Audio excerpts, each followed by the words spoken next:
মন্দিৰত কেলে সোমাইছে? এই জুৱা খেলাৰ মন্দিৰ নেকি এইটো? আমি মন্দিৰ জুৱা খেলাৰ কাৰণে বনাইছো নেকি? এইটো বস্তুটো উচিত নকৰিলে এখনটো। আধ্যাত্মিক জাগা ইয়াতে আমি ভগৱানৰ সেৱা কৰিব সেৱা কৰিব। আপোনাৰ ব্যৱসায় আপুনি ঘৰতে কওক, আপোনাৰ ব্যৱসায় আপুনি ঘৰতে কওক। মন্দিৰত কেলে আনিছে? বস্তুখিনি ইয়াতে সোমাইছে কিয়? আপুনি আপুনি কিয় সোমাইছে? আপুনি নিজৰ ঘৰতে কওক। তালৈ ফোন কৰক।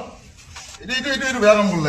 এইটো দণ্ডু দিছিল এইবিলাক নকৰবা। এইবিলাক কিয় কৰি আছা এইবিলাক? আমি প্ৰেছৰ আমি কৰিব পাৰো। কি কথা কয় আপুনি? কি কথা কয়? আমি ভিডিঅ' কৰিব নোৱাৰিম নেকি? আমি মিডিয়াৰ মানুহ ভিডিঅ' কৰিব নোৱাৰিম নেকি? আমি মন্দিৰত বেয়া কাম কৰি আমি ভিডিঅ' কৰিব নোৱাৰিম নেকি? কি কৰলা কৰি বস্তুটো?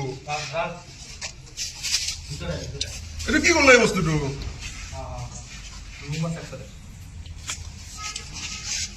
চব জানা, চব বস্তু মিলি জানা, গোটেইখিনি বস্তু জানা, গোটেইখিনি বস্তু বুজা, তাৰ মাজত এইবিলাক কিয় কৰি আছা? ভয়ংকৰ ঘটনা ছাৰ।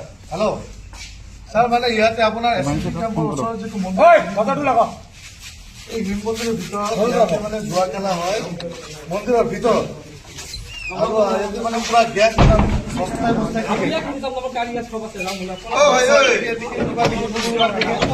এই বস্তুটো ছাৰ আপোনালোকে আমি ধৰিছিলো।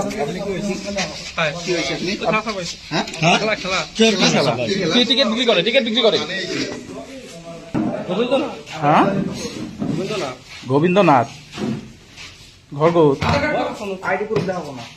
আইডি প্ৰুফ চাওঁ আপোনাৰ। আপুনি গোবিন্দ নাথ বুলি যে ক'লা, ইয়াতে মিয়া মুছলমান মানুহে ইয়াতে মন্দিৰৰ ভিতৰত টিকেট বিক্ৰী কৰে বুলি কৈছে।